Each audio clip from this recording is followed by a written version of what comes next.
बहनों नमस्कार। ज़िंदगी का सफ़र चैनल में आपका स्वागत है। यह है ऊषा ड्रीम स्टिच सिलाई मशीन। आइए इसकी अनबॉक्सिंग करते हैं। देखिए कितने छोटे से बॉक्स में मशीन पैक होके आ गई है। बिल्कुल उठाने में भी एकदम से आसान है। देखो ये देखिए, इसको बाहर निकाल देते हैं।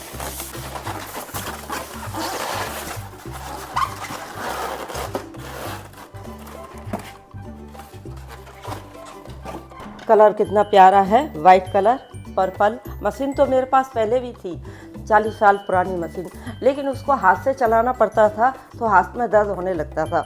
और इसमें ये नई बात है कि इसको हमें पैरों से चलाना पड़ेगा। इसके साथ ये प्लग और वायर आए हुए हैं। अब ये इसका जो प्लग है इसको हम यहाँ लगा देंगे। पहले मेरे पास जो मशीन थी वो ब्लैक कलर की थी, बहुत अच्छी थी, मेरी शादी में मिली थी, उससे मैंने बहुत काम किया काफ़ी। लेकिन इसमें क्या है, उसमें लाइट नहीं थी। इसमें देखो, मैं आपको ऑन ऑफ करके दिखाती हूँ। इसमें देखो लाइट जलेगी, तो जिस तरह हम सिलाई कर रहे हैं उस पर लाइट पड़ती है और अच्छी तरह से दिखा दी है। देखो ऑन ऑफ करके दिखाती हूँ मैं। क्या हम देखते हैं बहनों, इस पैकेट में मशीन के साथ क्या क्या आया है। देखो ये धागे आए हुए हैं, रील, ठीक है, ये बॉबिन है और ये इसके से निडल आई हैं, 3 निडल, ठीक है। 14 नंबर की निडल डाली जाती है, वही निडल है इसमें, ठीक है। ये जब हम काज करेंगे ना तो उसको ये लगाना पड़ेगा। जब हम पीको करेंगे तो उस समय हम इसको लगाएंगे, ठीक है। अच्छा, अब हम, और ये थ्रेड जो होता है ना उसको कट करने के लिए। अब हम सबसे पहले बॉबिन भरते हैं, ओके। उसके लिए हमें क्या करना पड़ेगा, ये इसका जो स्टैंड है इसमें इसको लगाएंगे। अब हम ये जो है इसमें इस तरह से करके धागा टाइट कर देंगे, ठीक है। उसके बाद ये जो बॉबिन है इसमें ये हम धागा लगा लेंगे और लगा कर इसको थोड़ा सा लपेट देंगे ताकि ये निकले नहीं। अब ये जो है स्टैंड इसका, इसमें इसको लगा दो। लगा दिया और लगाने के बाद फिर इसमें फिट कर दिया। अब हम देखेंगे कि जब हम इसको बॉबिन भर रहे हैं तो ये ना चले पार्ट, इसका आधा पार्ट ही ये यूज हो। उसके लिए ये जो गोला है इसको बाहर निकाल लिया, ठीक है।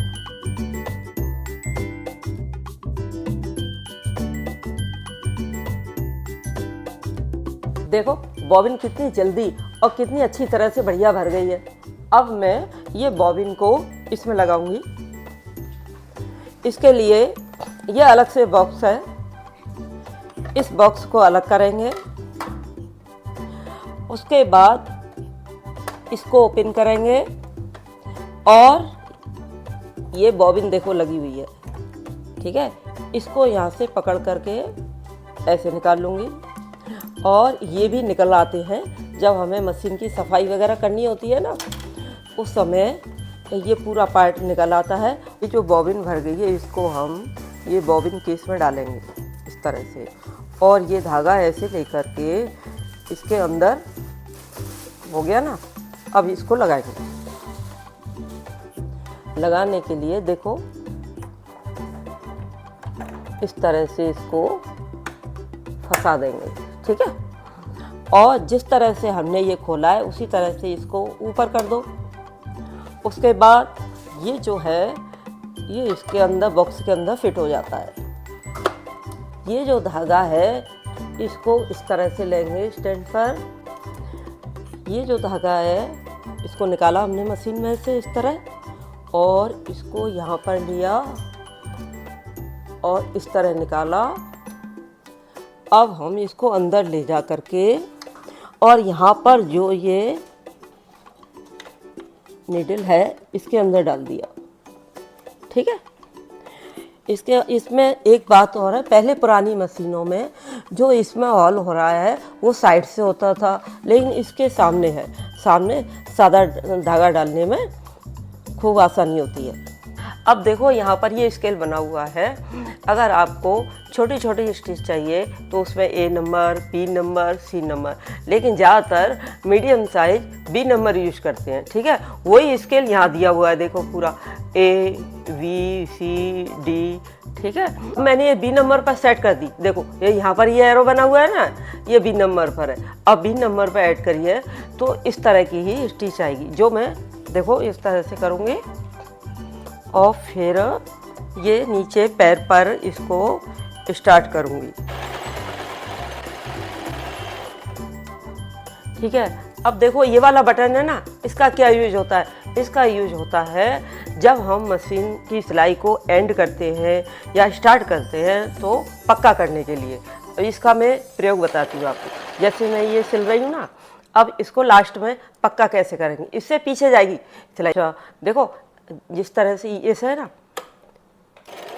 अब देखो ये पीछे जा रहा है, अब इसको फिर आगे कर दो। अब ये देखो ये हमारे पक्का हो गया, ये सिल गया। अब यहाँ से पक्का हो गया। अब हम करेंगे इंटरलॉक। इसके लिए भी देखो ये 3 साइज दिए हुए हैं, डी ई एफ, लेकिन हम ई में करेंगे मीडियम साइज। ठीक है, यही हम एरो के सामने लगाएंगे। और देखो आपने देखा होगा ये स्केल है, इसका काम ये है नीचे जो धागा है उसको टाइट करने के लिए। हम जितना ऊपर करेंगे धागा टाइट होता जाएगा, नीचे करेंगे धागा लूज हो जाएगा। लेकिन हम ये 3 नंबर पर करेंगे, यह लूज नहीं, टाइट भी नहीं और मीडियम उसमें चले। अब मैं आपको करके दिखाती हूँ इंटरलॉक। ठीक है, अब मैं इसको स्टार्ट करती हूँ।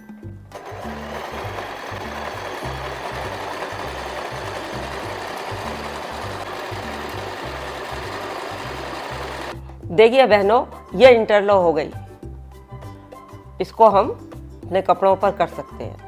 अब हम पीको करेंगे। देखियो बहनों, जब हमने सादा सिलाई करी थी तो ये वाला फुटर उसमें यूज होता है, और जब इंटरलॉक करते हैं उस समय भी इसका प्रयोग होता है। इसको अब हमने निकाल दिया है क्योंकि अब हम पीको करेंगे। पीको करने के लिए मैंने ये वाला फुटर आता है, इसको मैं लगा रही हूँ इसमें।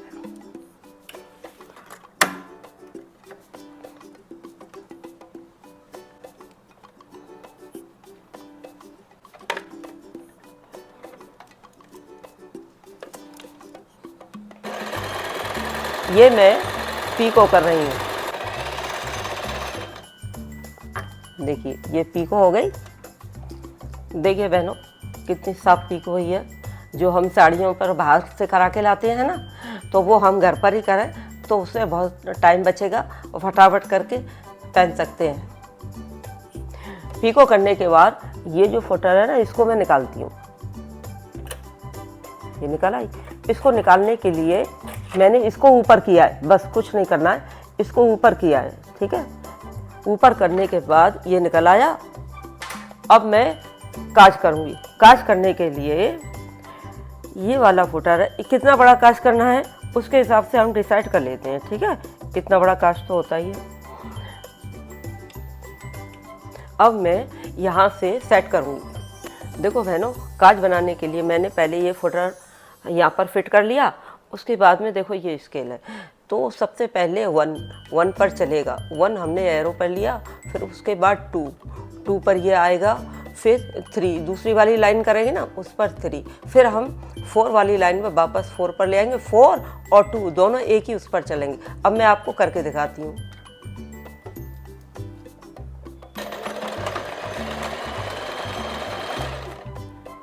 अब 2 पर,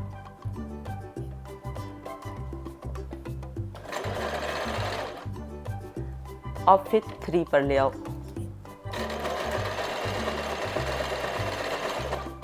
अब 4 पर वापस। अब ये हमारा काज बन के तैयार हो गया। देखो बहनों, ये काज बन गया।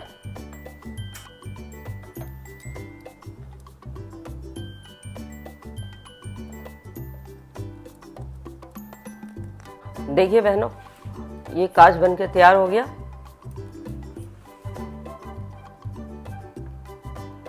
छोटा बड़ा जैसा कांच बनाए उसी के अनुसार डिसाइड कर लो। इसी तरह से ये बटन लगाने के लिए ये अलग से ये प्लेट होती है, इसको हम इसमें फिट करते हैं। पहले इसको निकाल लो, निकल गया, ठीक है। ये प्लेट फिट कर दो, उसमें फिर ये फुटर फिट कर करके फिर जितना छोटा बड़ा होता है फिर उसके बाद ये बटन फिट हो जाती है। अब देखो ये इसमें कवर दिया हुआ है। जब हमारा काम ख़त्म हो जाता है उसके बाद देखो ये कवर है, ये कवर में पैक करके इसको देखो इसमें रखा जाता है। इसको ढक करके रख दो। वीडियो कैसी लगी मुझे बताना, चैनल को सब्सक्राइब करना, लाइक करना। Thank you.